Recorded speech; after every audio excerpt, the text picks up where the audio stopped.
পেশাদারি থিয়েটারের একটি ফাঁকা মঞ্চ, পেছনে রয়েছে রাত্রে অভিনীত নাটকের অবশিষ্ট দৃশ্যপট, জিনিসপত্র আর যন্ত্রপাতি। মঞ্চের মাঝখানে একটি টুল উল্টানো রয়েছে। এখন রাত্রি, চারিদিকে অন্ধকার। দিলদারের পোশাক পরে প্রবেশ করেন রজনীকান্ত চট্টোপাধ্যায়। তার হাতে একটা জ্বলন্ত মোমবাতি। হাসছেন তিনি। আচ্ছা, ব্যাপারটা কি বলতো? কি গেরো, ঘুমোলম তো ঘুমোলম একেবারে গ্রিন রুমে। নাটক কখন শেষ হয়ে গেছে, হল ফাঁকা, শাহজাহান জাহানারা সব পাত্রপাত্রী ভোঁবো, আর আমি দিলদার এতক্ষণ পড়ে পড়ে গ্রিন রুমে নাক দেখাচ্ছিলাম। 12টা বেজে গেছে আমার, 12টা বেজে 5। রাত কত হলো কে জানে। এত টানলে কি আর কাণ্ডজ্ঞান থাকে? চেয়ারে পড়েছি আর ঘুম। वाह वाह बुढ़ा, अच्छा ही किया। क्या होगा तुमसे? कुछ नहीं, बिल्कुल कुछ नहीं। रामब्रिज, अरे रामब्रिज, अरे গেল কোথায় লোকটা? কোথায় ধেনো টেনে পড়ে আছে বেটা? এ রামব্রিজ। চারিদিক নিঝুম, খালি খালি আমার গলাটাই ঘুরে ফিরে কানে বাজছে। আমার কেমন যেন ভয় ভয় লাগছে। কাল রাতেও ঠিক একই ব্যাপার। মদ গিলে গ্রিন রুমে পড়েছিলাম। রামব্রিজেই ঘুম থেকে তুলে ট্যাক্সি ডেকে দিয়েছিল। তার দরুন আর সকালবেলায় নগদ 3টে টাকা বকশিসও দিল ওকে। তার ফল কি হলো? সেই টাকায় তিনি নিজেই আজকে মদ গিলে কোথায় পড়ে আছেন। নিঘাত মেন গেটে তালা পড়ে গেছে। আচ্ছা, পাগলের পাল্লায় পড়া গেছে। যাই হোক, আজ রাতে কতটা গিলেছি। মাতালের এই হচ্ছে বিপদ, ছাড়বো বলে ছাড়ার নেই। আরে বাবা, দিলুম তোকে বকশিস দিলুম, উনি আবার সেই আনন্দেই আমাকে 1.5 বোতল খাইয়ে গেলেন। একেবারে রাম ধেনু। মুখের ভেতরটা থরথর করে কাঁপছে। মুখের ভেতরটা যেন অডিটোরিয়াম। ইন্টারভেলে সব দর্শকরা হাঁটাহাঁটি লাগিয়ে দিয়েছে। জিভটা টানছে কিরে বাবা, অকারণ অকারণে বাবা। কেউ যদি বলে রজনীবাবু অনেক তো বয়স হলো, এবার মদ খাওয়াটা ছাড়ুন, কোনো জবাব আছে? রোজ দিন যায়, সন্ধে হয় আর মদ খাই। ওহ ভগবান, সিদ্ধাটা গেল। মুখটা ভীষণ ভীষণ কাঁপছে। মনে হচ্ছে যেন রজনীবাবু ভাই শরীরটার দিকে একটু নজর দিন। আরে কি এই বয়সে এত সয়? কত বুড়ো হয়েছেন ভাবুন দেখিনি। হ্যাঁ, বুড়ো হয়েছেন বই কি রজনীবাবু।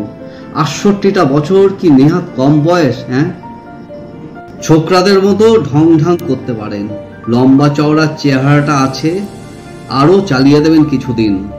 লম্বা চুলে ডেইলি হাফ শিশি কলপ লাগিয়ে যেরকম ইয়ার্কি টিয়ার্কি মারেন, তাতে বয়সটা ঠিক বোঝা যায় না। কিন্তু যা গেল সে কি আর ফিরবে? 68টা বছর এক পা করে এগিয়ে চলেছে মৃত্যুর দিকে। আর জীবনে ভোর নেই, সকাল নেই, দুপুর নেই, সন্ধেও ফুরিয়েছে। এখন শুধু মাঝরাত্রের অপেক্ষা। এখানেই গল্প শেষ। এরপর রজনীবাবু এসে বলবেন, আমি লাস্ট সিনে প্লে করব না ভাই, আমাকে ছেড়ে দিন। কিন্তু কার্টেন উঠবেই। শ্মশান ঘাট, পরিচিত বন্ধু বান্ধব, ওপারের দুধ উইংসে রেডি। জানেন রজনীবাবু, এই 45 বছর থিয়েটারের জীবনে এই প্রথম মাঝরাতে একা, একেবারে একা স্টেজে দাঁড়িয়ে আছি। জীবনে প্রথম। কেন জানেন? এই হচ্ছে সবই মাতালের কারবার। সামনেটা কিছু দেখা যায় না। ওই দূরে দূরে ব্যালকনি না, ফার্স্ট বক্সটাও দেখতে পাচ্ছি এখন। ওই তো সেকেন্ড, থার্ড, ফোর্থ বক্সটাও সব গভীর অন্ধকারে ডুবে আছে। সব মিলিয়ে যেন একটা শ্মশান। যেন ওর দেয়ালে কালো কালো অঙ্গারে লেখা আছে জীবনের শেষ কথাগুলো। কত নড়াচড়া, কত উদ্বেগ, কত প্রেম, কত মায়া, সব মিলিয়ে যেন মৃত্যুর নিঝুম ঘুমের আয়োজন করে রেখেছে কারা। কি শীত! সব আছে, শুধু মানুষ নেই। সব ভুতুরে বাড়ির মতো খাঁকা করছে। মরে গেছে নাকি? শীতদারার ভেতর দিয়ে কিরকম শিরশির করছে যেন। রামব্রিজ, রামব্রিজ, কাহা গেয়া রে? এই মাঝরাতে একা একা কি সব মৃত্যু শ্মশান আবোল তাবোল ভাবছি। হবে না কেন? কম গেলেছি আজকে? মদটা ছেড়ে দিন রজনীবাবু, মদটা ছেড়ে দিন। বুড়ো হয়ে গেছেন, আর 2 দিন বাদেই খাটে উঠবেন মশাই। ধরুন আপনার মতো বয়স হয়েছে যাদের 68 বছর, তারা সময় মতো মাপজোপ করে খাওয়া দাওয়া করেন, সকাল সন্ধে বেড়াতে যান, সন্ধেবেলায় কীর্তন টেত্তন শোনেন, ভগবানের নাম করেন। আর আপনি রজনীবাবু এসব কি করছেন মশাই? মাঝরাতে দিলদারের পোশাক পরে পেট ভর্তি মদ গিলে এসব থিয়েটারি ভাষায় কি আবোল তাবোল বলছেন বলুন তো? কেউ শুনলে তো ভয় পেয়ে যাবে। আন্দাজ করুন দেখি, আপনার চোখগুলো দেখতে এখন কেমন লাগছে? যান যান, মেকআপ টেকআপ তুলে চুল টুল আঁচড়ে ভদ্র গোছের জামা কাপড় পরে বাড়ি যান দেখিনি। কি যে পাগলামি করেন, সারা রাত ধরে এসব আবোল তাবোল ভাবলে হঠাৎ হার্ট ফেল করবেন যে। উইংস দিয়ে বেরিয়ে যেতে চান, যেই এগিয়ে অমনি দেখা গেল পরনে ময়লা পাজামা, গায়ে কালো চাদর, এলোমেলো চুল, বুড়ো কালীনাথ সেন ঢোকেন। রজনীবাবু ভয় চিৎকার করে পিছিয়ে যান। কে কে? কি চাই তোমার? কি চাই? অর্ধেক রাগ অর্ধেক মিনতি করে। কে কে তুমি? আমি নাম বলো। আমি চাটুর্যে মশাই, আমি কালীনাথ, আপনাদের প্রম্পটার কালীনাথ। ও, তুমি তুমি কালীনাথ? তুমি এত রাত্রে কি করছিলে এখানে? রজনীকান্ত অসহায় হয়ে টুলের উপর বসে পড়েন। জোরে জোরে নিঃশ্বাস পড়তে থাকে, সারা শরীর কাঁপতে থাকে। আমি রোজ লুকিয়ে গ্রিন রুমে ঘুমাই চাটুর্যে মশাই, কেউ জানে না। আপনি বামুন মানুষ, মিছে কথা বলবো না। আপনার পায়ে ধরছি, এই কথাটা মালিকের কানে তুলবেন না চাটুর্যে মশাই। আমার শোয়ার জায়গা নেই, একেবারে বেঘরে মারা পড়বো তাহলে। ও, তুমি কালীনাথ? তাই বলো, বলো কালীনাথ, তুমি তুই কি হয়েছে জানো? আজকে শোতে আমি 7টা ক্লাব পেয়েছি, 2 বার স্পষ্ট শুনেছি। মাইরি, এ না হলে অ্যাক্টিং। কে যেন একবার বললে, দেখেছো, রজনী চাটুর্যে ইজ রজনী চাটুর্যে, মরা হাতি সোয়া লাখ। তাহলেই বুঝলে কালীনাথ, পাবলিক এখনো কি রকম ভালোবাসে আমাকে। আসলে যতক্ষণ স্টেজে দাঁড়িয়ে থাকি ততক্ষণ কত, তারপর যে যার ঘরে যায় তখন কে কার। কেই ভাই এই বুড়ো মাতালটার খোঁজ করে বলো। উঠুন রজনীবাবু, চলুন বাড়ি যাবেন। কেউ বলে না। বাড়ি চলুন, আপনাকে আমি বাড়ি পৌঁছে দেব। কেন? বাড়ি কেন? কোথায়? আপনার মনে পড়ছে না আপনার বাড়ি কোথায়? তা পড়েছে বই কি, কিন্তু কি হবে বাড়ি ফিরে? একটুও ভালো লাগে না বাড়িতে। জানো কালীনাথ, পৃথিবীতে আমি একা। আমার আপনজন কেউ নেই, বউ নেই, ছেলে মেয়ে নেই, সঙ্গী সাথী নেই, কেউ কোথাও নেই। আমি একদম একা, একেবারে নিঃসঙ্গ। কেমন জানো, ধুধু করা দুপুরে জ্বলন্ত মাঠে বাতাস যেমন একা, যেমন সঙ্গীহীন, তেমনি আদর করে একটা কথা বলে এমন কোনো লোক আছে আমার? মরবার সময় মুখে 2 ফোঁটা জল দেয় এমন কেউ নেই আমার। আর জানো, যখনই এসব কথা ভাবি তখনই ভয়ে যেন বুকের ভেতরটা হিম হয়ে আসে আমার। তখন কেউ দুটো ভালো কথা বলে, কেউ কি এই বুড়ো মাতালটার হাত ধরে নিয়ে গিয়ে বিছানায় শুইয়ে দেয়? দেয় না। আমি কার? কে চায় আমাকে? পাবলিক তো আপনাকে ভালোবাসে চাটুর্যে মশাই। পাবলিক? এই মাঝরাতে পাবলিক এখন থিয়েটার দেখে টেকে গিয়ে টেনে ঘুম লাগাচ্ছে। তুমি কি ভাবছো পাবলিক আমাকে এমনই ভালোবাসে যে ঘুমের ঘোরে আমাকে স্বপ্ন দেখছে? পাগল। আমাকে আর কেউ চায় না কালীনাথ, কেউ না। আমার ঘর সংসার, বউ ছেলে মেয়ে কেউ নেই, কিচ্ছু নেই। কিন্তু তাই নিয়ে আপনার মতো লোকের এত দুঃখ চাটুর্যে মশাই। কেন? আমিও তো মানুষ কালীনাথ, হাত পাওয়ালা একটা জ্যান্ত মানুষ। আমারও তো আরো 5 জনের মতো হাত পা আছে। আমার শিরায় শিরায় কি জল বইছে? রক্ত বইছে না? সৎ বংশের পবিত্র রক্ত। বিশ্বাস করো কালীনাথ, আমি একটা উচ্চ বংশে, রাড়ের সবচেয়ে প্রাচীন ভদ্র ব্রাহ্মণ বংশে জন্মেছিলাম। এ লাইনে আসার আগে আমি পুলিশের চাকরিতে ঢুকেছিলাম, ইন্সপেক্টর অফ পুলিশ। আর কি চেহারাই না ছিল আমার। ছোকরা বয়স তো, তখন চেহারা জেল্লা ছিল, কাউকে তোয়াক্কা করতাম না। শরীরে শক্তি ছিল, মনে সাহস ছিল, আজকের 4 ডবল কাজ করতে পারতাম একাই। তারপর একদিন বুঝলে চাকরিটা ছেড়ে দিলাম, আর একরকম করে জীবন শুরু করা গেল নাটক নিয়ে। সেসব দিনের কথা তোমার মনে আছে কালিনা? তখন কি নাম ডাকি ছিল আমার, কি খাতির, কি প্রতিপত্তি। তারপর সেসব দিনও যেন কবে কেমন করে ফুরিয়ে গেল, একেবারে নিঃশেষ করে দিয়ে গেল আমাকে। জানো, আগে আমি বুঝতে পারিনি। হঠাৎ এই মাঝরাতে আমি যখন স্টেজের উপর এসে দাঁড়ালুম, থিয়েটারের ব্ল্যাক ওয়ালের দিকে তাকালুম, এই একটু আগে সামনের ওই অন্ধকারের দিকে চেয়েছিলাম, হঠাৎ আমার মনে হলো কে যেন আমার জীবনের সমস্ত খাতাখানাকে আমার চোখের সামনে মেলে ধরেছে। থিয়েটারের দেয়ালে দেয়ালে অঙ্গারের গভীর কালো অক্ষরে লেখা আমার জীবনের 45টা বছর। কালীনাথ, কি জীবন!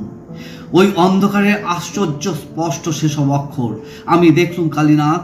যেমন স্পষ্ট তোমার মুখ দেখতে পাচ্ছি, ঠিক তেমনি স্পষ্ট আমি একে একে সব পার হয়ে যেতে দেখলুম। আমার যৌবন, আদর্শ, শক্তি, সম্ভ্রম, প্রেম, নারী, হ্যাঁ হ্যাঁ, একটা মেয়ে। জানো কালীনাথ, একটা মেয়ে। ঘুম পাচ্ছে? ঘুমাবেন চাটুজ্জে মশাই? তখন আমার বয়স বেশি নয়, সবে এ লাইনে এসেছি। সারা দেহ মনে ফুটছে টকবক করে উৎসাহ। একদিন একটা মেয়ে থিয়েটার দেখে প্রেমে পড়ল আমার। বিশ্বাস করো, সে বেশ বড় লোকের মেয়ে, বেশ সুন্দর দেখতে ছিল মেয়েটা। ওর বাপের টাকা পয়সাও ছিল অঢেল। মেয়েটা বেশ লম্বা, ফর্সা, সুন্দর, ছিপছিপে গড়নের, উঠতি বয়স। তার মনটা ছিল দারুণ ভালো, কোনো ঘোর প্যাচ নেই, সব ভালো তার। কিন্তু ওরই মধ্যে কোথায় যেন আগুন লুকিয়েছিল। গ্রীষ্মের বিকেলে পশ্চিম আকাশে সূর্যাস্তের মেঘ যে আগুন লুকিয়ে রাখে, সেই আগুন। কালীনাথ, সে কি আশ্চর্য মেয়ে, কেমন করে বোঝাবো তোমাকে? এমন গভীর ওর টানা টানা কালো চোখ যে অন্ধকার রাতে একা একা ভাবলে মনে হতো সেজন্য কোনো অচেনা দিনের আলো। কি অদ্ভুত হাসি তার, কি তার ঢেউ খেলানো রাশি রাশি কালো চুল। দাঁড়াও, ওর চুলগুলোর কথা বুঝিয়ে বলি তোমাকে। সমুদ্রের ঢেউ দেখেছো তো?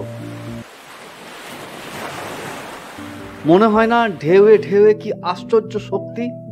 কিন্তু জানো, যদি তোমার বয়স কম হতো, যদি দৃষ্টি থাকতো তোমার, যদি দেখতে ওর রাশি রাশি কালো চুলের ঢেউ, তাহলে তোমার ধারণা হতো কেমন করে দুর্গম পাহাড়কে ধসিয়ে দেয় পাহাড়ি নদীর দুর্গম খরস্রোত। কোনো অমোঘ শক্তির গতিতে সমস্ত পাহাড় থরথর করে ওঠে, তীব্র আক্ষেপে ভেঙে চুরমার হয়ে যায়। মুহূর্তে প্রলয় ঘটে যায় পৃথিবীতে।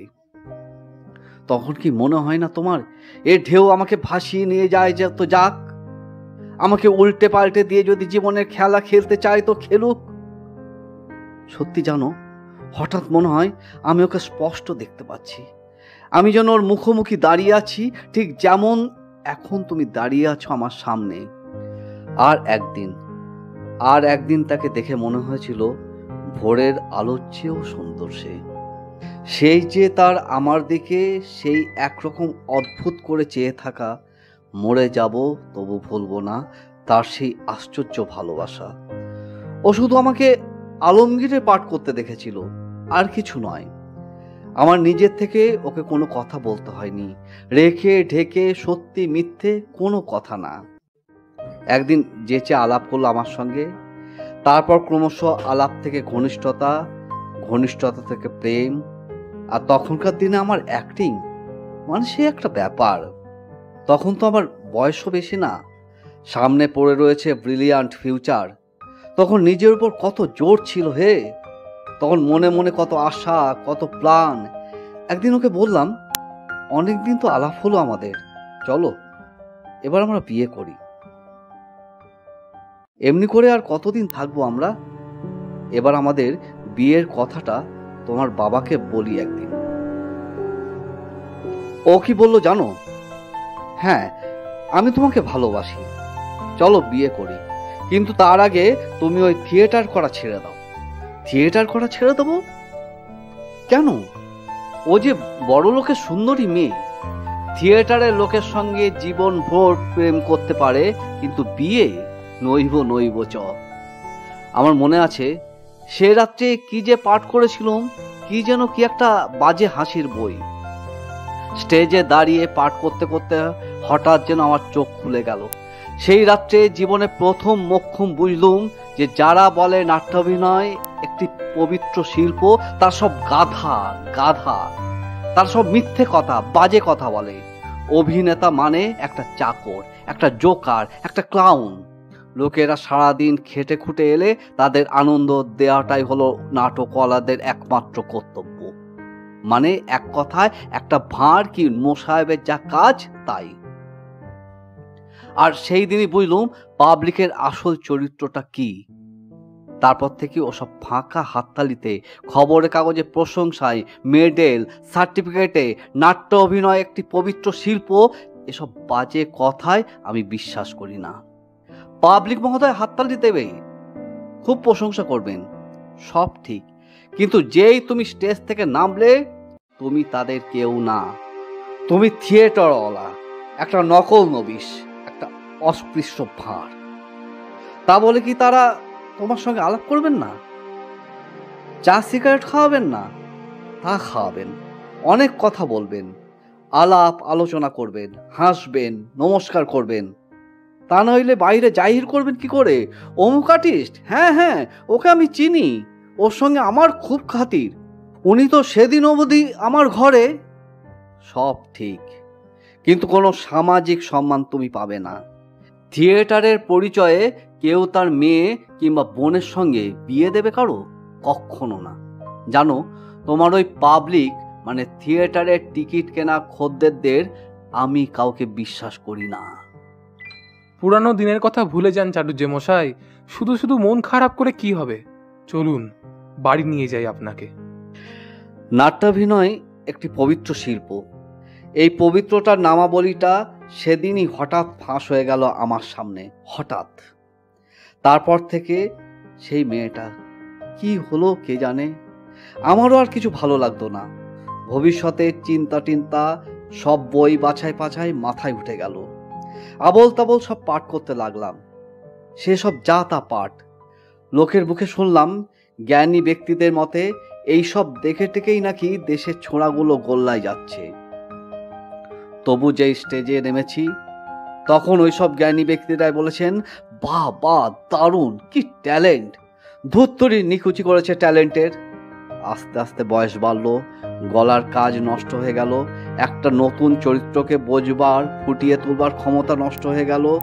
থিয়েটারের দেয়ালে দেয়ালে কার অদৃশ্য হাত অঙ্গারের কালো কালো জ্বলন্ত অক্ষরে লিখে দিয়ে গেল প্রাক্তন অভিনেতা রজনী চাটুর্যের প্রতিবার অপমৃত্যুর করুণ সংবাদ। আমি আগে বুঝতে পারিনি জানো। আজ রাতে সবে হঠাৎ ঘুম থেকে চমকে জেগে উঠে আমি স্পষ্ট বুঝতে পারলাম কথাটা। পেছনের দিকে তাকিয়ে দেখি অন্ধকারে দাঁড়িয়ে চুপ করে আমার দিকে তাকিয়ে আছে আমারই জীবনের ৬৮টা বছর। আমার সামনে দাঁড়িয়ে আছে বুড়ো রজনী চাটুর্যে, আর ক পা এগোলেই শ্মশানের চিতার আঁচ লাগবে গায়ে। হ্যাঁ, ঝলসে দেবে আমাকে। পুরনো দিনের কথা ভুলে যান চাটুজ্জে মশাই, পুরনো দিনের কথা ভুলে যান। আপনি চুপ করে বসুন এখানে, আর কিছু ভাববেন না। ভগবান আছেন চাটুজ্জে মশাই, অদৃষ্ট তো মানেন আপনি। রামরিজ, রামরিজ। সেসব দিনে কি না পারতাম, যেমন খুশি তাই পারতাম। তোমার মনে আছে সেসব দিনের কথা? কি সহজে এক একটা চরিত্র বুঝতে পারতাম, কি আশ্চর্য সব নতুন রঙের চরিত্রগুলো চেহারা পেত, কি অসীম বিশ্বাসে ভরা ছিল এই জায়গাটা। শোনো হয়ে, শোনো তো বলি। দাঁড়াও, একটু একটু দম টেনে নিই। যা মনে আছে রিজিয়া নাটকে বক্তিয়ারের সিনটা, শাহজাদি সম্রাট নন্দিনী মৃত্যু ভয় দেখাও কাহারে, যেন নাকি তা তার বালক মাতৃ অঙ্ক হতে ছুটে যায়। সিংহ শিশু সনে করিবারে মল্লরণ, শানিত ছুরিকা ক্ষুদ্র কিরণক তার। জীবনের ভয় দেখাও সম্রাজ্ঞী, ভক্তি আর মরিতে প্রস্তুত সদা। খুব খারাপ হচ্ছে না, কি বলো? আচ্ছা আচ্ছা, ওই সিনটা মনে আছে তোমার? সেই যে ডিএল রায়ের শাহজাহান নাটকে ঔরঙ্গজেব আর মোহাম্মদের সিনটা। প্রথমে ঔরঙ্গজেব একা, বড় ভয়ঙ্কর এ যোগ, শানওয়াজ আর যশবন্ত সিং। আমি কিন্তু প্রধান আশঙ্কা করছি এই মোহাম্মদকে। তার চেহারা, কম কথা কয়, আমার প্রতি একটা অবিশ্বাসের বীজ তার মনে কে বপন করে দিয়েছে। জাহানারা কি এই যে মোহাম্মদ, কাম কুইক কুইক, মোহাম্মদের ক্যাশটা দাও তো, মোহাম্মদের ক্যাশটা। পিতা আমায় ডেকেছিলেন? হ্যাঁ, আমি কাল রাজধানীতে ফিরে যাচ্ছি। তুমি সুজার অনুসরণ করবে। মির্জুলামকে তোমার সাহায্যে রেখে গেলাম। যে আজ্ঞা পিতা। আচ্ছা যাও, দাঁড়িয়ে রইলে যে, এ বিষয়ে কিছু বলবার আছে? না পিতা, আপনার আজ্ঞায় যথেষ্ট। তবে আমার একটা আর্জি আছে পিতা। কি? চুপ করে রইলে যে, বলো পুত্র। কথাটা অনেকদিন থেকে জিজ্ঞাসা করব মনে করছি, কিন্তু এর সংশয় আর বক্ষে চেপে রাখতে পারি না। ওই ধর্ত মার্জনা করবেন। বলো। পিতা, সম্রাট শাহজাহান কি বন্দী? না, কে বলেছে? তবে তাকে প্রাসাদে রুদ্ধ করে রাখা হয়েছে কেন? সেরূপ প্রয়োজন হয়েছে। আর ছোট কাকা মুরাদ, তাকে এরূপ বন্দি করে রাখার কি প্রয়োজন? হ্যাঁ। আর আপনার এই সিংহাসনে বসা পিতামহ বর্তমানে? হ্যাঁ পুত্র। পিতা, পুত্র, রাজনীতি বড় কূট। এ বয়সে তা বুঝতে পারবে না, সে চেষ্টা করো না। পিতা, ছলে সরল ভ্রাতাকে বন্দী করা, স্নেহময়ী পিতাকে সিংহাসনচ্যুত করা, আর ধর্মের নামে এসে এই সিংহাসনে বসা, এর নাম যদি রাজনীতি হয়, তাহলে সে রাজনীতি আমার জন্য নয়। আগেকার দিনে যে পাঠগুলো করেছি, সেগুলো এখন দাঁড়িয়ে বলতে বলতে, শুনতে শুনতে ভেতরটা যেন কেমন করে। আচ্ছা, তুমি আমাকে আরেকটা জায়গা মনে করিয়ে দাও তো, পুরনো দিনের যে কোনো নাটকের যে কোনো জায়গা। ধরো ধরো শাহজাহান নাটকের ঔরঙ্গজেবের সেই ভয়ঙ্কর সিনটা, যখন সবাইকে খুন করে ঔরঙ্গজেব সিংহাসন পেয়েছেন, তখন একদিন মাঝরাতে ঔরঙ্গজেব একা, একেবারে একা, ভাবছেন যা করেছি ধর্মের জন্য, যদি অন্য উপায়ে সম্ভব হতো। উফ, কি অন্ধকার! কে দায়ী? আমি? এ বিচার? ও ও কি শব্দ? না, বাতাসের শব্দ। এ কি?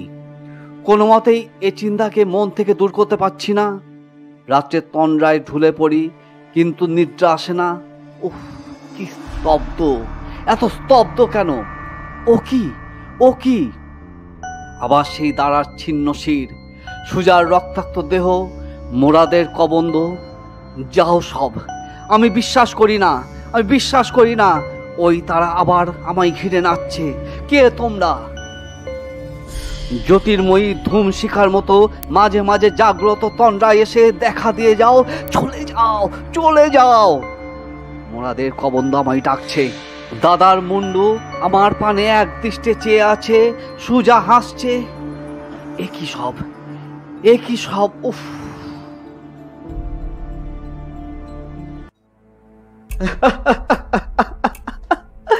সাবাস, সাবাস। এখন বয়সগুলো কোন চুলোয় গিয়ে দাঁড়িয়ে আছে? কোথায় গেল ৬৮টা বছরের শোক? কোথায় চিতার আঁশটা? আমি স্পষ্ট বুঝতে পারছি কালীনাথ, আমার প্রতিভা এখনো মরেনি। শরীরে যদি রক্ত থাকে, তাহলে সেই রক্তে মিশে আছে প্রতিভা। এর নাম যদি যৌবন না হয়, শক্তি না হয়, জীবন না হয়, তাহলে জীবন প্রস্তুতিটা কি কালীনাথ? প্রতিভা যার আছে, বয়সে তার কি আসে যায়? এই তো জীবনের সত্য কালীনাথ। আমার অ্যাক্টিং তোমার ভালো লেগেছে না? সত্যি ভালো লেগেছে না? আমার আরো মনে আছে জানো, সেই শান্ত গভীর পূর্ণতার কথা। শোনো, জীবনের শেষ যুদ্ধযাত্রার আগের রাতের সুজার সেই কথাগুলো পিয়ারা বানুকে বলা। আজ তবে হাসো, কথা কও, গাও, যা দিয়ে আমাকে এতদিন ছেড়ে দিতে, ঘিরে বসে থাকতে। একবার শেষবার দেখেনি, শুনেনি, তোমার তোমার বীণাটি পারো, গাও। স্বর্গ মর্তে নেমে আসুক, ঝঞ্ঝাতে আকাশ ছেয়ে দাও, তোমার সৌন্দর্যে একবার এ অন্ধকারকে ধাঁধিয়ে দাও দেখি, তোমার প্রেমে আমাকে আবৃত করে দাও। বসো, আমি আমার অশ্বারোহীদের বলে আসি, আজ সারা রাত্রি ঘুমাবো না। এ নিশ্চয়ই রামরিজ। আপনার প্রতিভা এখনো মরিনি চাটুজ্জে মশাই। ঠিক পুরনো দিনের মতোই আছেন আপনি, পুরনো দিনের মতো। इधर ए रामब्रिज, सीधे स्टेज पर चले आओ। বয়স বেড়েছে তো কি হয়েছে কালীনাথ, এই তো জীবনের নিয়ম। আরে তুমি কাঁদছো কালীনাথ, তোমার চোখে জল কেন বলো তো? আরে এসো এসো। দূর, কাঁদে নাকি? শিল্পকে যে মানুষ ভালোবেসেছে তার বার্ধক্য নেই কালীনাথ, একাকিত্ব নেই, রোগ নেই, মৃত্যু ভয়ের উপর সে তো হাসতে হাসতে ডাকাতি করতে পারে। হ্যাঁ কালীনাথ, আমাদের দিন ফুরিয়েছে। হায় রে প্রতিভা, কোথায় গেল বলো তো? জীবনের পাত্র শূন্যতায় রিক্ত করে দিয়ে কোথায়, কার কাছে, কোন দেশে গেল প্রতিভা? যাবার আগে মজলিসি গল্পে রাস্তা করে নির্বাসন দিয়ে গেল আমাকে। আর তুমি সারা জীবন থিয়েটারের প্রম্পটার হয়েই তোমার জীবন ফুরিয়ে গেল। চলো কালীনাথ, চলো যাই। জানো, সত্যি কথা বলতে কি, ওসব প্রতিভা টতিভা আমার কিছু নেই। দিলদারের পাঠটা মন্দ করি না, তাও আর কয়েক বছর পরে মানাবে না আমাকে, তাই না?